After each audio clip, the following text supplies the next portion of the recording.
Oh, we're live right now. Should I turn that on? We can be live anyways. I just won't read chat. Yeah, we can fix Yeah, it. Yeah, whatever. it's fine. We'll just be live. Welcome back to MMA Chit Chat.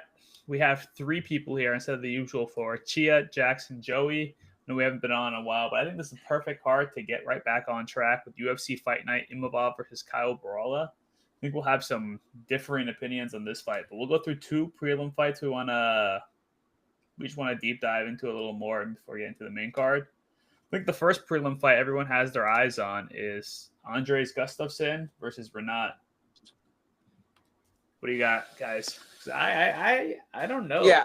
I'm a little. Yeah, I mean, Do we this know is certainly a the- banger. Do we know the odds on this one, betting wise? I Even think money. this is probably even the money. best prelim fight here. It's This even. is a good That one. makes sense. Yeah, I'm I gonna think be honest. Andres is a slight favorite, but even money for the most part. I'm going to be honest with this one. Renat Fakhretdinov has looked increasingly worse, I feel like, in his wins. I don't know if anyone else is getting that feeling. Yeah, These people that I feel like Renat should be beating pretty seamlessly to get over the hump into that top 15, which he deserves because he's on such a crazy win streak right now.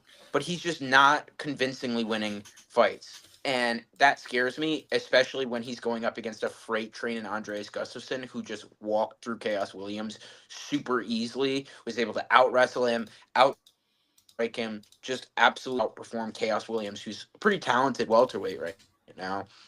And I think Gustafsson's going to have like a significant size advantage, not in terms of reach or height, but in terms of size. The guy is, maybe walking around at 205 pounds, staying at 170 here. So I think that's something you got to take into consideration here when you make your pick for this fight, because when you look at Renat, and I tend to do this often, and it doesn't do me well, but I tend to look into like finishing potential, and Renat just doesn't have that for me. So I'm gonna go with Andreas on this one.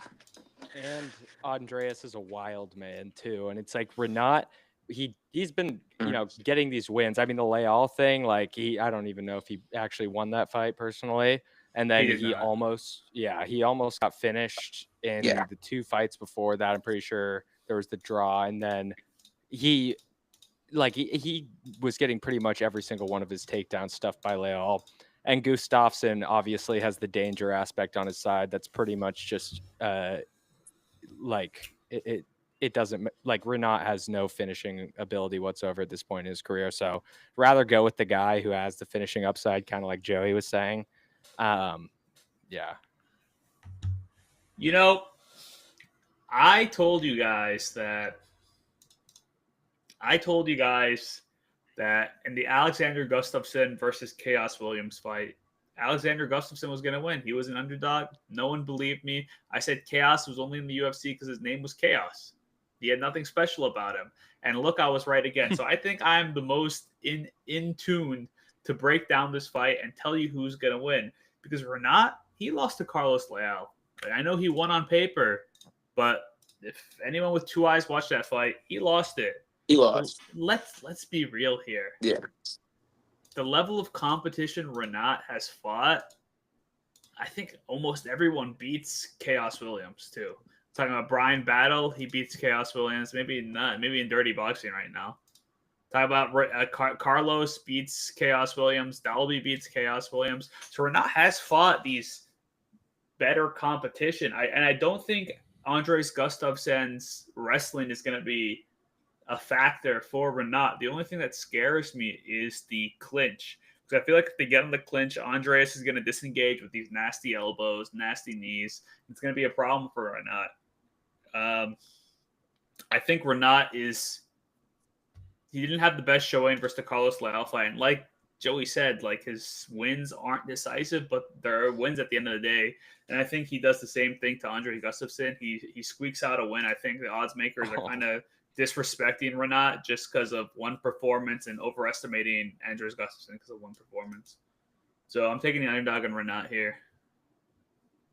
Damn, that was a quick turnaround there. I thought you were for sure going for Andreas. No, I'm Respect. a Gustafsson fan. I'm a Marauder fan, but I don't see it. I don't see it in the show. Oh, there goes Joey. You know, I kicked him. I knew he was gonna go on a tangent. Oh, makes sense. Yeah. He said, "I mean," then I'll be Come on, back soon. Joey. All right. Should we one sentence all the rest of prelim them? fights? Yeah, Yeah. while he's gone, I don't give a fuck. Sam Hughes. Oh, I've been kind of wishy-washy on this fight. Like Yeah, at first, I was 100% on Brad Tavares, like 100%. Like, why is Brad Tavares even fighting this fight?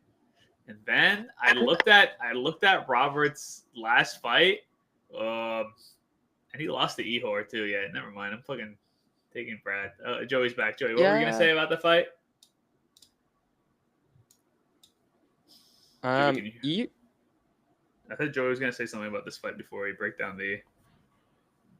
You're muted, yeah. Joey. You're muted, Joey. He's tilted.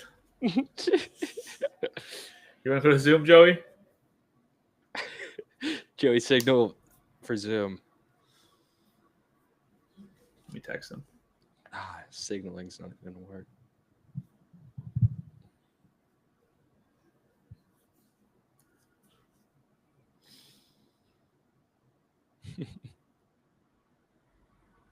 Dude, Riverside hates Joey. Yeah, I don't know. It's definitely Joey's internet because I did a Zoom thing, and it was he lagged out of that too.